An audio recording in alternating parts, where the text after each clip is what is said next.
लाल शाह अब्बास कलंदर रहमतुल्लाह ताला अलैह, आप जिस मरीज के बारे में दुआ के लिए हाथ उठा देते, अल्लाह तबारक व तआला उसे शिफायाब फरमा दिया करता।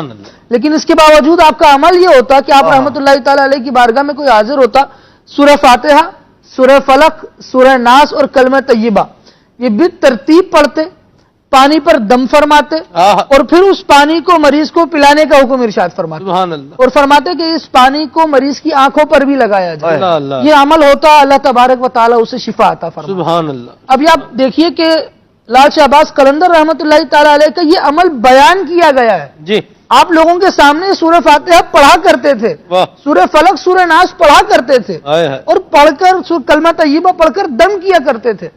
यहां तक लिखा गया कि आज भी अगर कोई इनके मजार पर जाकर इसी तरतीब के मुताबिक पढ़े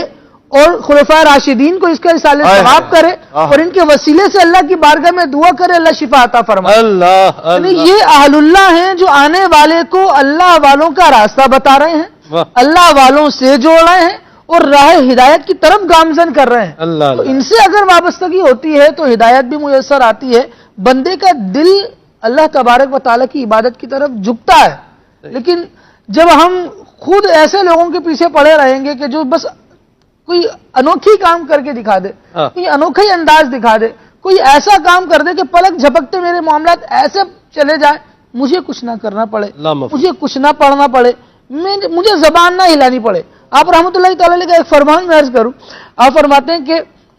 मोमिन को चराग की मानिंद होना चाहिए, चराग की मिसल हो कि उसके दम से अल्लाह तबारक व तआला जहालत और गुमराही के अंधेरे को दूर फरमाए। जहां ये जहालत और गुमराही देखे बंदा मोमिन वहां जाए और इसके जाने से जहालत दूर हो जाए। और हम जाहिलों को अपना पेशवा अगर बनाकर बैठ जाएंगे और इस तरह के जो बड़े बड़े दावे करने वाले हैं कि मेरी आज की नमाज यहां है, कल की वहां है, और जनाब कभी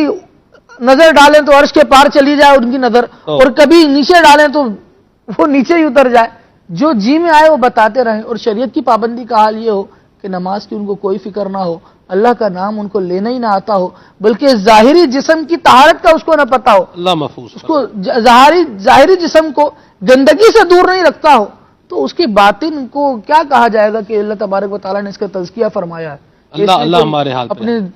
बातिनी सफाई के लिए भी कोई काम किया हुआ है। ऐसे लोगों को ना अपना मुक्तदा बनाया जाए, ना पेशवा बनाया जाए, बल्कि उनको जो अल्लाह तबारक व तआला के दीन की तरफ बुला रहे हैं और अल्लाह तबारक व तआला से बंदे की लो लगा रहे हैं, उनकी बारगाहों में हाजिरी